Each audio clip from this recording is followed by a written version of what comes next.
Assalamualaikum warahmatullahi wabarakatuh. Perkenalkan, nama saya Nur Apriliana Rahmah, Sarjana Keperawatan Nurse.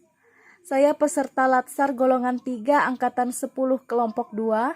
Di sini saya akan mempresentasikan tugas individu Learning Journal Akuntabilitas. Pengertian.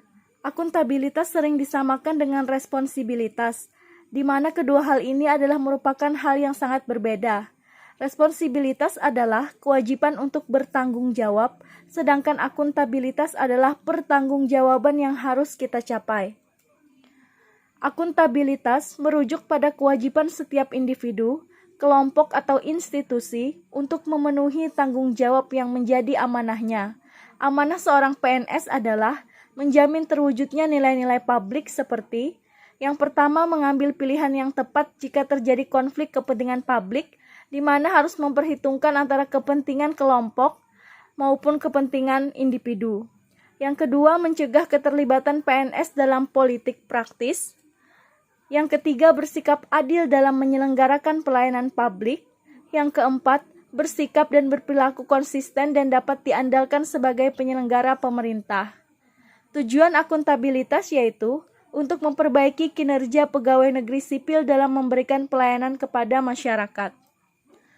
5 aspek penting dalam akuntabilitas antara lain: akuntabilitas adalah sebuah hubungan, akuntabilitas berorientasi pada hasil, akuntabilitas memerlukan adanya laporan, akuntabilitas memerlukan konsekuensi, dan akuntabilitas memperbaiki kinerja pegawai negeri sipil.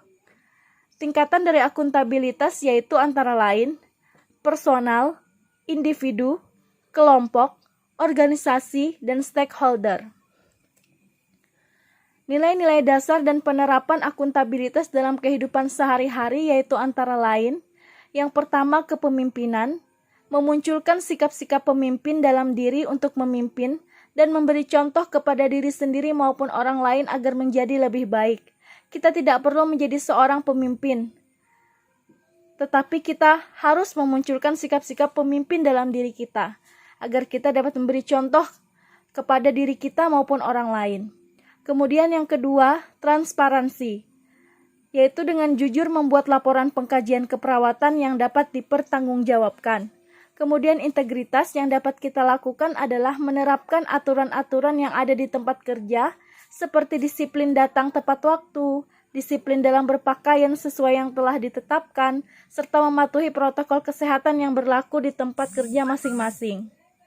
Untuk yang keempat yaitu tanggung jawab, menjadi perawat yang bertanggung jawab dalam melakukan pengkajian keperawatan kepada individu atau pasien. Apabila melakukan kesalahan, kita harus berani jujur dan bertanggung jawab atas apa yang kita lakukan.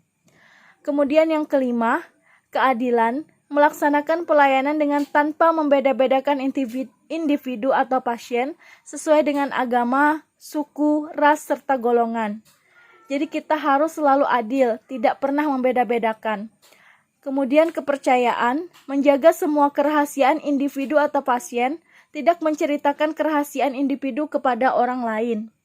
Kemudian yang ketujuh, keseimbangan, melakukan hak dan kewajiban perawat secara seimbang, seperti apabila mendapatkan hak seperti cuti, maka kita harus sesuai atau tepat, tidak boleh dilebihkan.